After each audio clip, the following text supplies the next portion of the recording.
오병이어 보리떡 5개와 물고기 2마리로 장정만 성인 남자만 5,000명을 먹이신 이 사건은 모르는 사람이 없죠. 거의 성경의 유명한 그런 이야기들 중에서 예수님의 기적들 중에서도 아마 가장 대표적이라고 할 수 있을 겁니다. 이 오병이어가.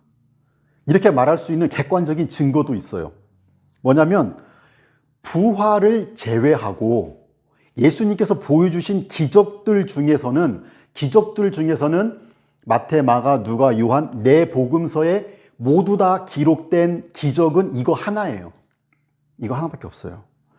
복음서를 기록한 각각의 저자들이 있잖아요.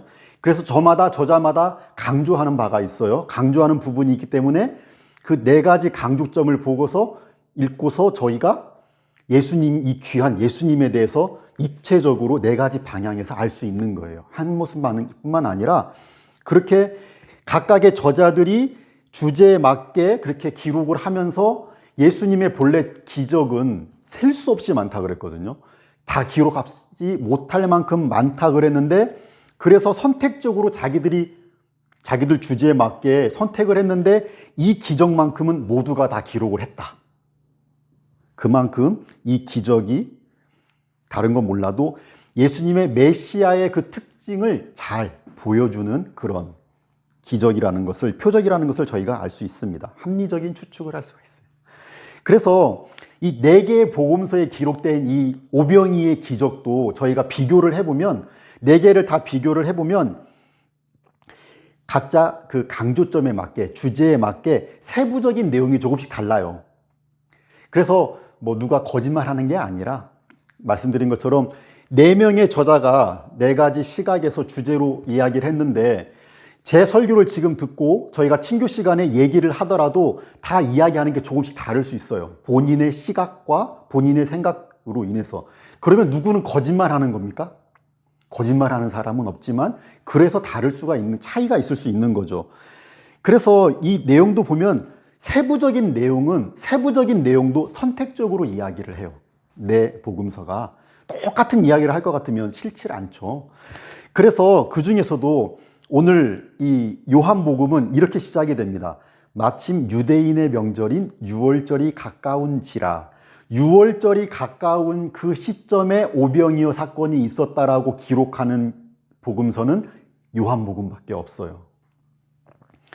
이유가 있는 거죠. 이 발생 시기를 이야기하는 건 요한복음밖에 없어요.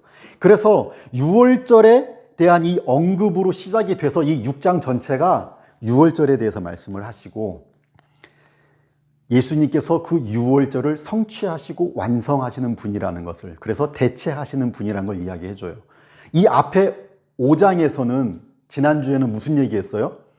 38년 된 병자를 고쳐주신 이야기를 했죠. 38년 된 병자를 고쳐주신 그 이야기에서 중요한 건 이 일이 안식일에 있었다라는 거였어요.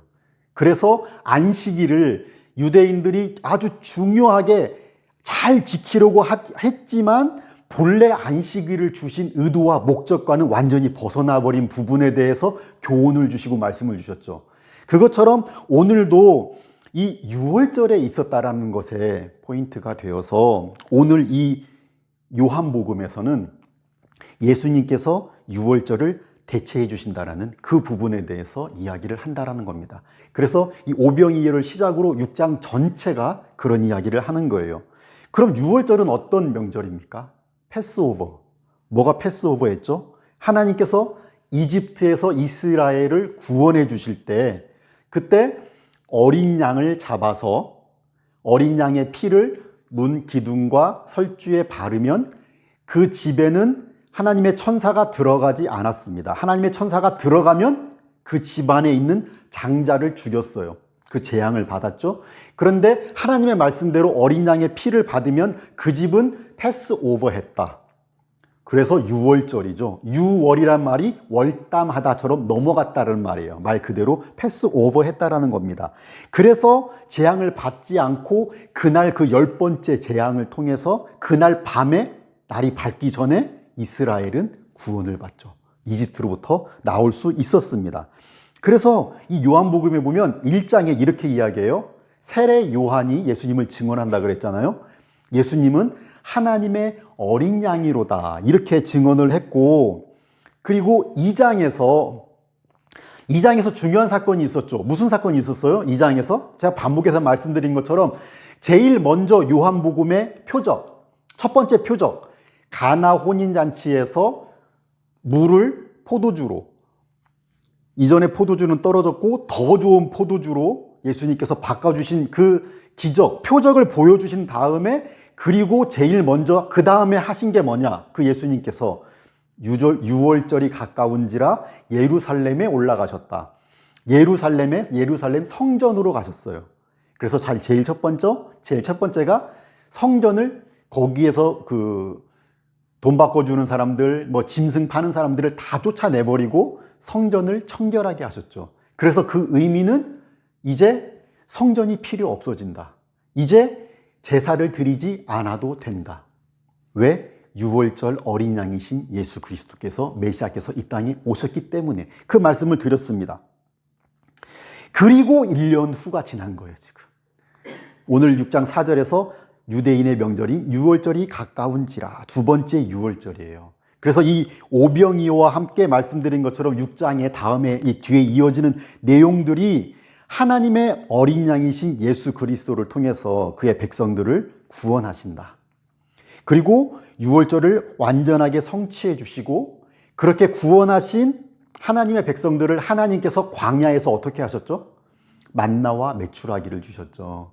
하늘의 떡, 만나를 공급해 주셨던 것처럼 생명의 떡을 공급해 주시는 예수님이라는, 메시아라는 사실을 보여주는 게 이 6장입니다.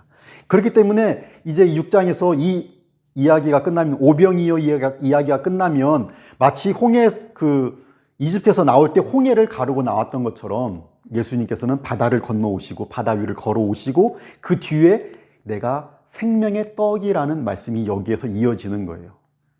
만나를 공급해 주시고 생명의 떡을 주시는 분이다.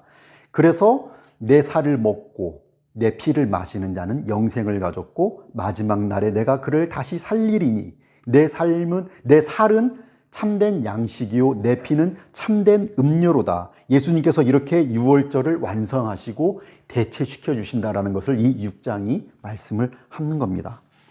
참고로 여기서 유월절 얘기가 나왔으니까 유월절이 지금 2장에서도 나왔고 6장에서도 나왔고 두 번이 나왔네요.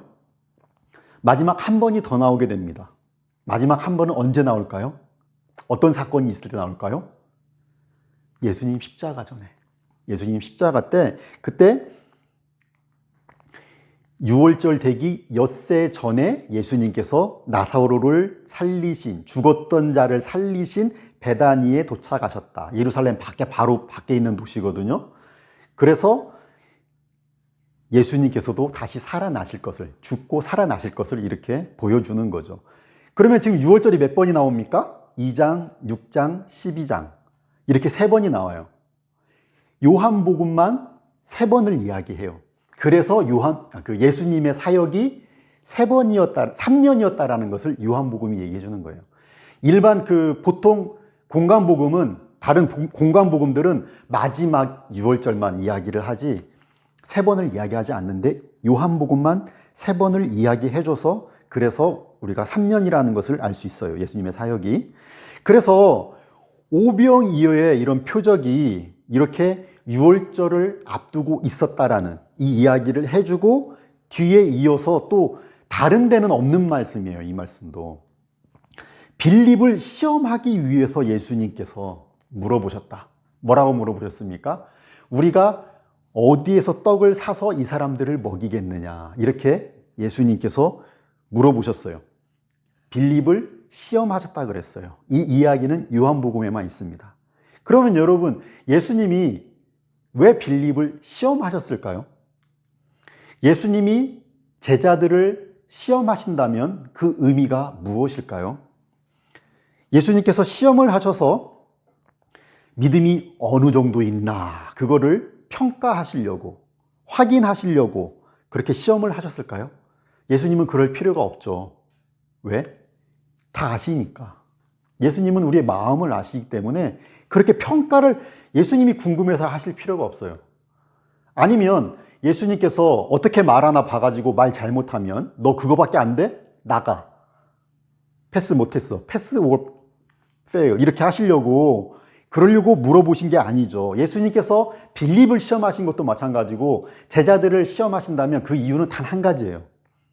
제자들을 위해서 그렇게 시험하시는 겁니다. 예수님의 시험, 예수님의 질문에 대한 제자의 대답은 그 제자의 믿음의 수준을 이야기해 줍니다. 그렇죠? 우리가 시험을 보면 우리의 수준을 이야기해 줘요. 이 과목에 대해서 얼마나 이야기하고 있는지, 알고 있는지, 이해하고 있는지를. 그래서 예수님은 내 입으로 이야기하게, 제자들의 입으로 이야기하고 예수님께서 하시는 일을 보여주시죠. 그래서 내가 믿음으로 내 믿음의 수준과 예수님께서 하시는 일의 차이를 보게 되면 내 믿음이 어느 정도 되는지를 내가 알 수가 있어요. 예수님은 다 아세요. 근데 내가 알아야 돼요. 그걸 알고 부족한 거를 내가 반성을 해야죠. 그리고는 더 잘 믿을 수 있게, 더 성장할 수 있는 기회를 주시는 거예요. 일반 시험도 마찬가지죠. 제가 우리 요한이한테도 어릴 때부터 계속 했던 이야기가 시험을 보고 틀린 게 있으면 오답 노트를 만들어야 돼. 오답 노트. 그래서 내가 뭘 알고 뭐를 모르는지를 알아서 모르는 것을 캐치업을 해야죠. 이해를 하고 알려고 해야죠. 그러면 다음번에 안 틀리게 되고 그렇게 나는 성장을 하게 되죠. 패스했으니까 지나간다. 그게 아니라 시험이 그런 효과가 있는 거죠. 그런 필요가 있는 거예요. 그래서 시험을 보는데 이제 그게 우리 학생들은 당연히 싫어하지만 예수님께서도 제자들에게 그런 시험을 하셨다라는 거예요. 특히 이 빌립이 누구냐면 요한복음에서는 요한복음 1장에서 예수님께서 가장 처음에 부르셨던 제자 중에 하나예요. 예수님께서 직접 부른 사람 중에 첫 번째는 이 빌립이 등장합니다. 그래서 예수님께서 저 사람은 그 속에 간사한 것이 없는 참 이스라엘이다 했던 사람이 나다나엘이거든요. 나다나엘을 예수님께로 데려온 사람이 빌립이에요. 그 전에 믿었던 사람이라는 거죠. 그러면 지금 이게 두 번째 유월절에 있었던 이야기니까 그 전 유월절이 있었고 그 전에 부르셨고 1년이 넘게 예수님을 따라다녔어요.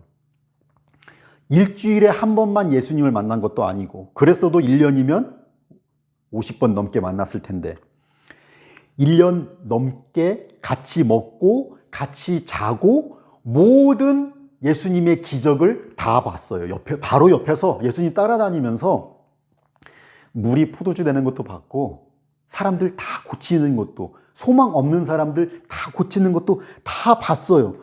그런데 그런 빌립에게 예수님께서 우리가 어떻게 할까 다 아시고 그렇게 물어보니까 빌립이 이야기를 하는 거죠. 우리가 200데나리온이면 200일치 1당이에요. 그러니까 200명이 하루 일해가지고 받는 돈이 200데나리온이에요. 10만 원으로 따지면 예를 들어서 일당이 10만 원이면 얼마가 됩니까? 100만 원? 1000만 원? 2000만 원 정도 되는 거죠. 예를 들면 예전에는 일당이 한참 안 좋았지만 그런 돈이 있어도 그런 돈으로 빵을 사서 우리가 조금씩만 나눠줘도 부족합니다. 뭡니까? 인간적인 계산만 하는 거예요.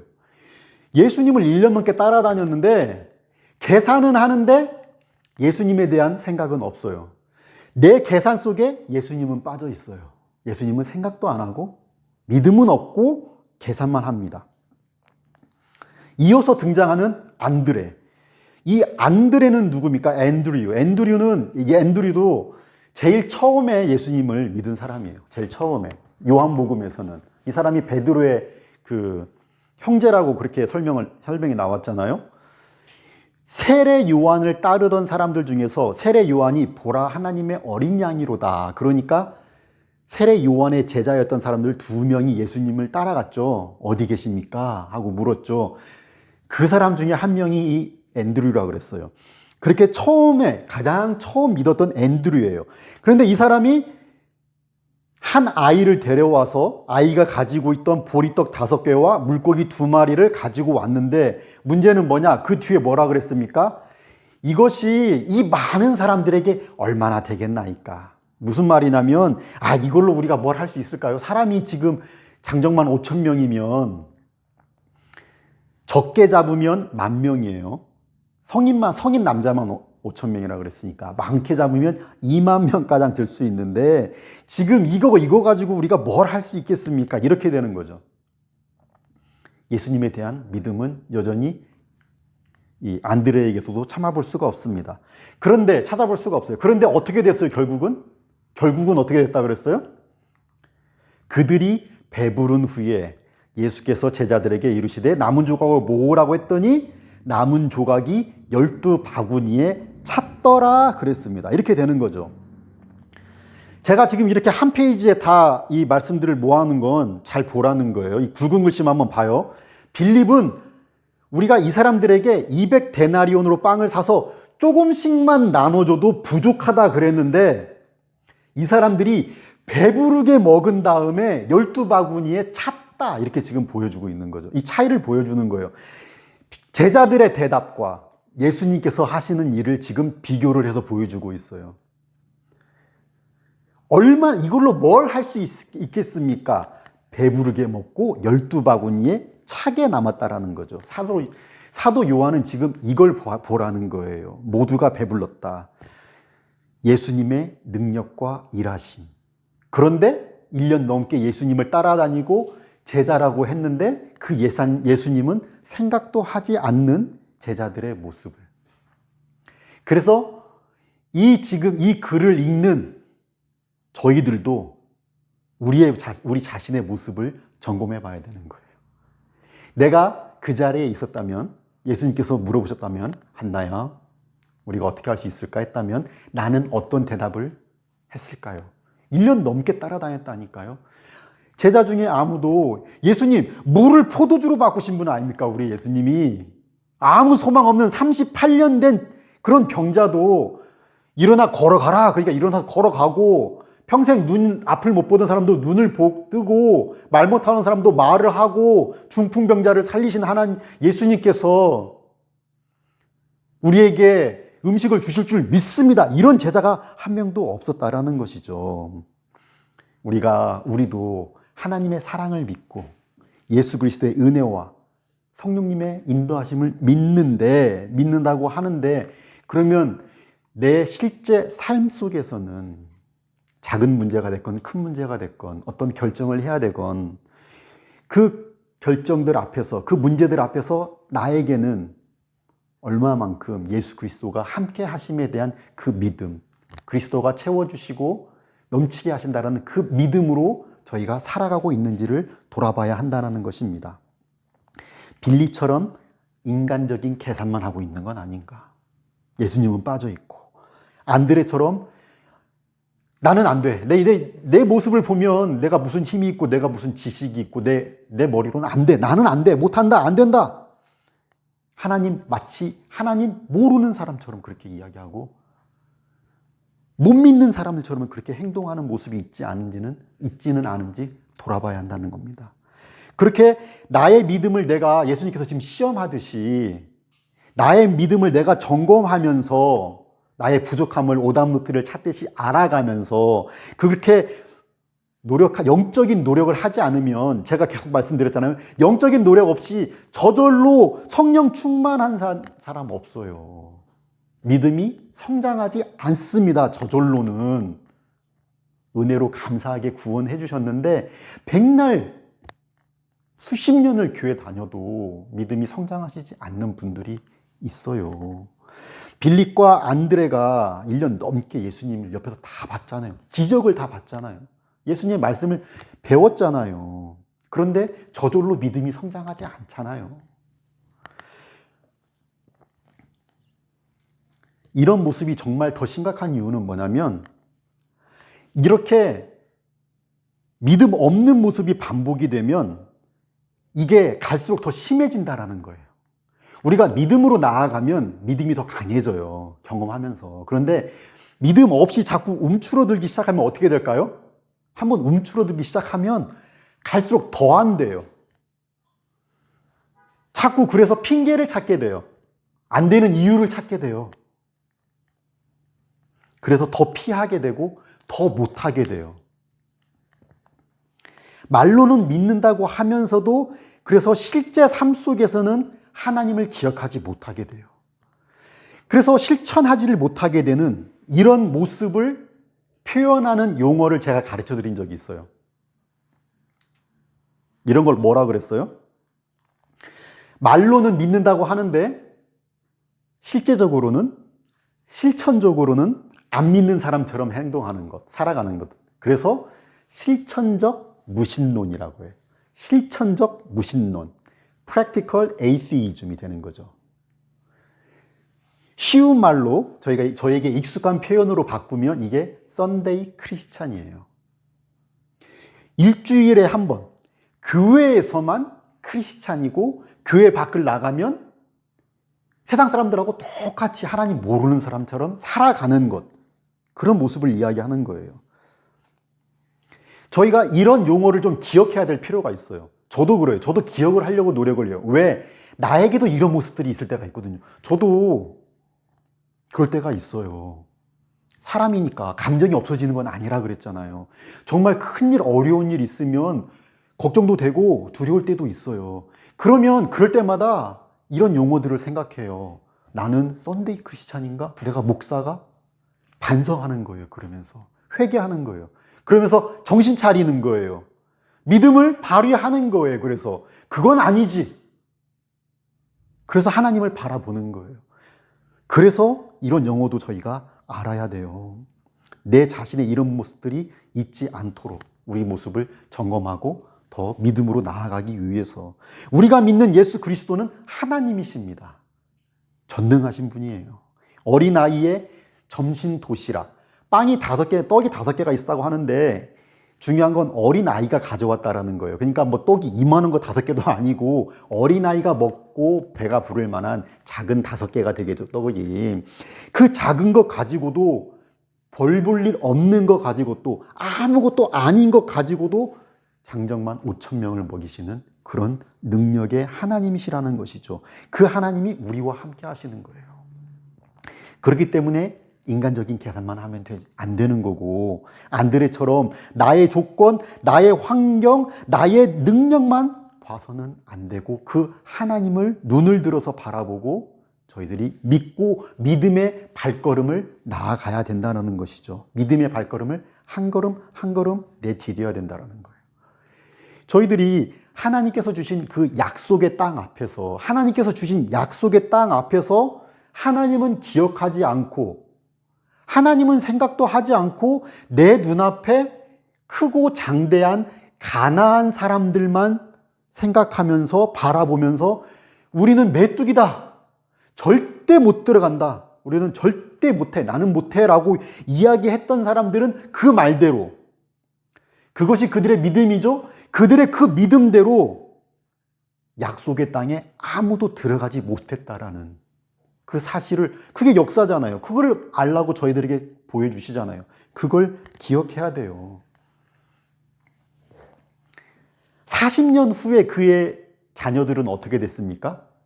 40년 후에 광야를 방황하다 돌아왔을 때, 그때는 이제 고생했다, 들어가라, 하나님께서 그렇게 하시지 않았죠. 40년 후에 그들이 돌아왔을 때 하나님께서 그들을 어디로 인도하셨냐?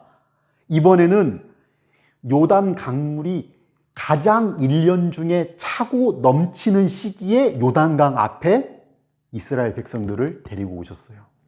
그리고는 하나님께서 하나님의 말씀대로 믿음으로 차고 넘치는 강으로 들어가라고 하셨죠.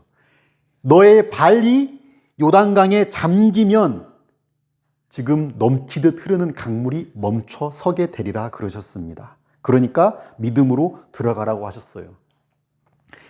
먼저 강물을 멈춰 놓고 봤지, 이제 건너가라, 이렇게 하신 게 아니라 믿음으로 들어가라, 그러면 강물이 멈출 것이다, 그렇게 말씀하신 것이죠. 약속의 땅은 믿음으로 들어가는 거예요. 믿음으로. 믿는 자가 들어가는 거예요. 그리고 믿음으로 누리는 겁니다. 이집트에서 나올 때는, 구원해 주실 때는 홍해를 어떻게 갈라주셨어요? 모세가 손을 드니까 갈라지게 하시고 마른 땅이 되게 하시고 건너게 해주셨어요. 그런데 하나님의 그 은혜를 정말로 내가 누리는 거는 믿음이 없으면 못 누린다고요. 왜? 믿음이 없으면 하나님께서 은혜 주셔도 모른다니까요. 구하지도 않고 주셔도 주시는 것도 모르고 못 누려요. 제가 계속해서 늘 강조하잖아요. 그러니까 다른 것만 쳐다보고 있고 주시는 줄도 몰라요. 은혜로 살면서도 은혜를 모른다고요. 내 눈에 아무 증거 아니 배워도 믿음의 발걸음을 내디디면 믿음의 발걸음으로 내딛는 자들과 하나님께서 함께 하십니다. 믿음을 통해서 역사하십니다. 믿음의 사람들을 통해서 하나님께서 일하십니다. 믿음의 사람들을 통해서 일하세요. 믿음의 사람들이 하나님의 손과 발이 되는 거예요. 내가 너무 작거나 약해서 하나님께서 쓰시지 못할 만한 사람은 아무도 없어요. 너무 강해서 하나님께서 저 사람은 쓰면 안 돼 하는 사람 없어요. 고린도전서 1장에서 뭐라고 하시는지 같이 한번 읽어볼까요? 같이 읽겠습니다. 하나님께서 세상에 미련한 것들을 택하사 지혜 있는 자들을 부끄럽게 하려 하시고 세상에 약한 것들을 택하사 강한 것들을 부끄럽게 하려 하시며 하나님께서 세상에 천한 것들과 멸시받는 것들과 없는 것들을 택하사 있는 것들을 패하려 하시나니 이는 아무 육체도 하나님 앞에서 자랑하지 못하게 하려 하심이라. 아멘. 이것이 하나님께서 일하시는 방법이에요. 그렇기 때문에 저는 저에게 소망이 있다고 생각합니다. 그렇기 때문에 우리 모두에게 소망이 있다고 생각하고 우리 교회에 소망이 있다고 믿는 거예요. 작아서 하나님께서 못 쓰시지 않아요. 여러분 어떻게 생각하세요? 자기 스스로 지혜 있다고 생각하는 사람들, 자기 스스로 강하다고 생각하는 사람들일수록 하나님을 온전히 의지할 줄 몰라요. 내가 할 수 있는데? 내가 할 수 있으니까 다른 도움을 찾지를 않는 거예요. 만약에 이런 사람들이 그래서 일이 잘 되면 어떻게 될까요? 일이 잘 되면 역시 내가 똑똑하다고 생각하고 역시 내가 강하다고 생각하지 하나님께 온전히 감사하고 하나님께 영광을 돌리지 않습니다. 하나님께서 누구도 자랑하지 못하게 하려 하심이라. 오히려 그런 사람들은 내가 잘했다고 생각하기 때문에 나 자신을 자랑하게 되고 스스로 교만해집니다. 그래서 하나님께서 기뻐하시지 않습니다. 세상에 보면 그런데 왜 이렇게 하나님의 뜻대로 하지 않는 것 같은 사람들, 자기 마음대로 하고 교만한 것 같은 사람들이 잘 먹고 잘 살고 그런 것 같습니다. 왜 그렇게 됩니까? 여러분 그건 성경에서도 악인의 형통을 부러워하지 말라 그랬어요. 악인의 형통은 축복이 아니에요. 교만한 사람들의 형통은 축복이 아닙니다. 왜? 더 교만해져요. 하나님으로부터 더 멀어지지 하나님께 돌아올 수 있는 가능성은 더 줄어들어요. 절대 그게 축복이 아니에요. 그 길에서 돌아서지 않는 이상 축복이 되지 않습니다. 하나님은 심령이 가난한 자가 복이 있다 그랬어요. 심령이 가난한 자는 복이 있나니 천국이 그들의 것이다 그러셨죠. 하나님 아니면 안 되는 줄 알고 하나님께 매달리는 사람들, 하나님의 도움을 구하는 사람들, 하나님 없으면 안 되는 줄 알고 하나님 의지하는 사람들, 하나님을 순종하는 사람들을 통해서 하나님께서 하나님의 뜻을 이루시는 것이죠. 자기가 지혜롭다고 생각하고 강하다고 생각하는 사람들은 자기 계획을 세우고 자기 뜻을 이루려고 하는 경우들이 많이 있어요. 교회에서도 그런 경우들이 많이 있어요. 하나님은 있고 세상적인 방식으로 사람 수만 더 늘리고 목사가 더 인기를 얻고 그런 식으로 일하는 경우들도 많이 있어요. 하나님께서는 온전히 하나님을 의지하는 사람들, 하나님을 믿고 순종하는 사람들을 통해서 그래서 하나님께 순종하니까 하나님의 뜻이 이루어지게 되고 하나님의 뜻이 이루어지니까 온전히 하나님께 영광이 되는 것이죠. 그것을 기뻐하십니다. 미국 유명한 목사님들의 설교들을 듣다 보면 종종 이 표현을 쓰시더라고요. There is no great man but great God. There is no great man but great God. 위대한 인간은 없습니다. 위대한 하나님만 계십니다. 위대한 하나님을 믿고 순종할 때 내가 연약하고 부족할지라도 순종할 때 하나님께서 그 순종하시는 사람들을 쓰십니다. 40년 동안 광야에서 양치기 했던, 세상 사람들에게서 잊혀졌던 노바디였던 모세가 그렇게 하나님께 순종해서 하나님께 쓰임 받았을 때 민족을 구원하는, 민족 중에서 가장 존경받는 리더가 됐죠. 평생 물고기만 잡던 베드로가 예수님께 순종했을 때 사람을 구원하는 피셔맨이 됐죠. 영혼을 구원하는, 교회를 세우는 사도가 됐어요. 사도가. 이 요한복음을 기록한 지금 사도 요한도 본래 직업이 어부였죠. 그런데 이 사도 요한의 본래 별명을 아십니까? 보아너게라는 말 들어봤죠. 보아너게. 보아너게가 이 사도 요한과 그 형 베안, 야요, 야고보와 요한. 야고보가 형이에요. 이 두 형제의 별명이 보아너게예요. 보아너게의 뜻이 뭐냐면 우레의 아들이에요. 그러니까 천둥의 아들. Son of thunder. 무슨 말이냐면 이 어부들 성격이 불같았다는 거예요. 본래 이 사람들이. 그랬는데 예수님을 믿고 이 사람들이 예수님 따라다니면서 어떻게 바뀌었느냐? 사도 요한의 별명이 여러분 사랑의 사도가 됐어요. 사랑의 사도가. Son of Thunder에서 사랑의 사도가 됐어요. 예수님을 만나고 이렇게 바꿔주시는 거예요. 어부했던 이 사람이 신약의 성경을 5권을 썼죠. 요한복음, 요한 1, 2, 3서, 그 다음에 요한 계시록까지. 사랑의 사도라고 불리는 이 사도 요한은 그래서 저희들에게 사랑을 강조하는 사람이 됐어요. 에베소에서 목회를 했는데, 평생 목회를 했는데, 매 주마다 세례 사도 요한의 중심 메시지는 사랑이었다고 해요. 그래서 저희들에게도 사도 요한 1서의 4장에 보면 이런 말씀이 있죠. 유명한 말씀이. 하나님을 사랑한다 하면서 형제를 미워하는 자는 거짓말하는 것이니 눈에 보이는 바 하나님을 사랑한다 눈에 보이는 바 형제를 사랑하지 않는 이가 눈에 보이지 않는 하나님을 사랑할 수 없다. 서로 사랑하라는 말씀을 평생 전하는 그런 사도가 되었어요. 예수님께서 그렇게 바꿔주셨죠.